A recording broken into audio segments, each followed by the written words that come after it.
A hollow spherical shell at outer radius r floats just submerged under the water surface.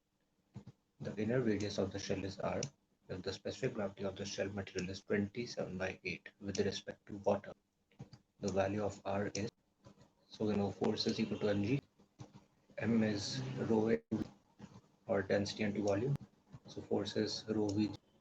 Here we're talking about the buoyancy force, so the displacement is equal to rho vg of where the matter is present.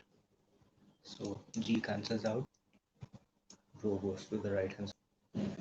So 4 by 3 pi r cube water was displaced is equal to rho v upon of 4 by 3 pi capital R cube minus 4 by 3 pi small r cube. So r cube is equal to 27 by 8 capital R cube minus small r, or 8 by 27 r cube capital R cube is equal to capital R cube minus small r cube, or small r cube is equal to capital R cube minus 8 r cube upon 27, which is 19 by 27 capital R cube.